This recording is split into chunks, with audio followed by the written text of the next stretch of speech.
Bakunzi wa Magic TV mumeze gute muraho murakomeye kuri micro murana ko ari Rukundo Ange Minoche. Ikiganiro cyakindi nyene ni quiz, street quiz. Uyu munsi twagendeye université iri mu Kigobe ariko tukaba twacanze n'abandi banyagihugu babaye hafi bipfujije ko dukorana ya. So mugume hafi ya telefone yanyu amardi yanyu. Bijeje ko ibintu biza kumera fresh nkuko vyama. Merci beaucoup kuba muduha umwanya wanyu. Nimwebagere kandi batarakora subscribe please tuguma tubibasaba. Turaha ku bwanyu ibi byose tubikora ku bwanyu. Turabibasavye rero mu bidufashemwo mukore subscribe kugira tuzigume ibikorwa vyacu vyose mubibona hafi yanyu mu telefone yanyu eka hose turakunda cyane. Ciao ciao ciao.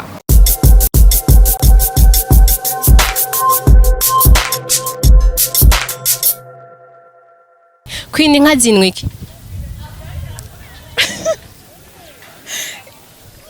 Amata? Amata? Nayahe mezi dufisa kwiza imisi 28? Février? Queen, SMS majambo yose bavuga gute? Mu Kirundi? Ni SMS nye?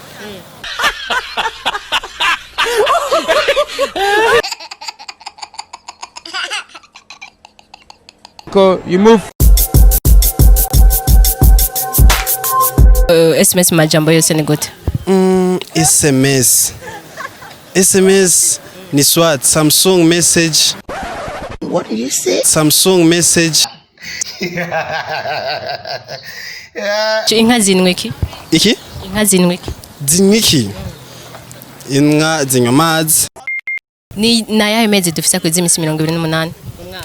Février. Yonyene. Ukwezi kwa kabiri. Mari, inka zinwa iki? Inka? Inka zinwa barazikorera itoroto. Oh, itoroto barayinwa barayirya. Barayinwa. Yesu! Abantu inka. Inka? Okay. So zinwa itoroto. N'amazi. Okay, ikibazo cya kabiri. Nayahe mezi dufise mu mwaka kwiza imisi 28? 38. SMS uramaze kuyumva? Iyo bavuze SMS. Ego. Mu majambo yose cyo bari gute? SMS. Hey, y'all, come look at this. Cheno vuga simu, message simu.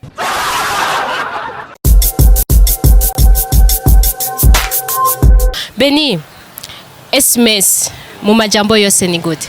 SMS. Sending message. Aya US yindi biranse. Okay, ikesi ya kabiri Beni, inka zinwa iki? Inka zinywa amazi. Ni ayahe mezi dufise akwiza imisi 28? Hari ukwezi kwa kabiri. Hariyo ukwezi kwa kabiri nuko nyene nta konti. Arlette, SMS majambo yose ni gute? SMS. Message.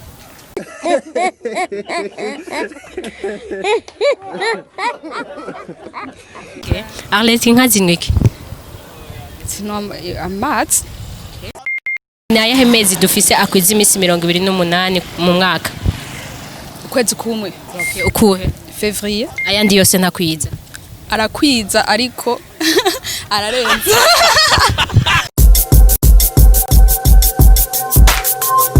Evantius, na yahe mezi dufise mu mwaka kwiza imisi 28? Yo bari nkangahe basi? Hano ukwezi kumwe naho nyene rimwe na rimwe. Sawa. Evantius, inka zinwa iki? Inka sinwa amazi. Okay. SMS mu majambo yose cyo bari guko bari gute? SMS. Ayako ntako nibuka. Gusa ndakaza ariko.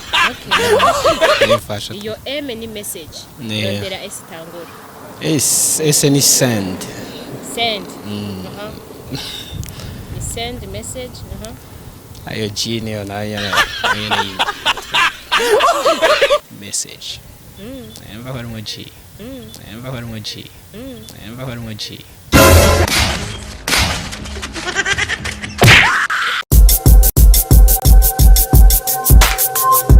Carlene SMS mu majambo yose ni gute? Wapi? Reka ndagufasha. Iyo M isigura message. Rondera S itangura cyangwa S ihereza.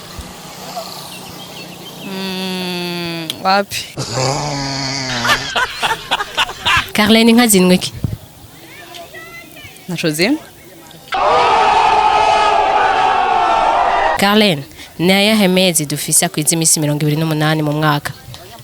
Amezi? 28? Kwa kabiri nawe nyese imisi yose.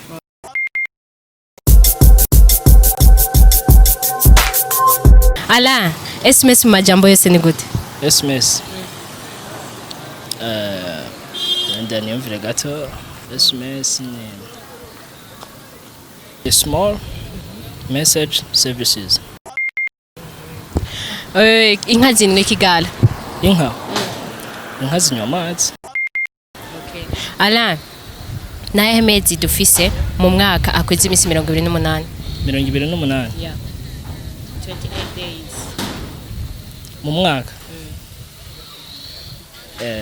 Novuga ko ari umwe ariko biravana n'umwaka. Hari igihe bihindagurika.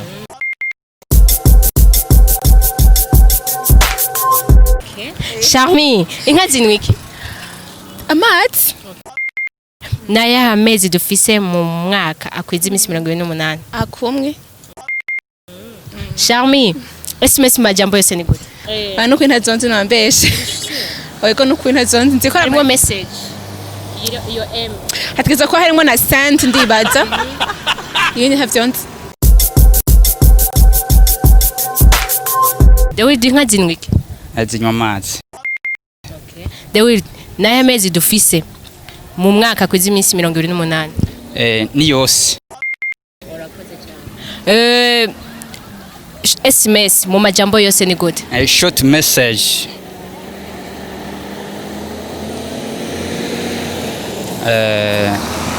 Short message. Samishap iranjanye. Bakunzi wa Magic TV mwakoze cyane kuduha umwanya wanyu hama ibibazo inyishu.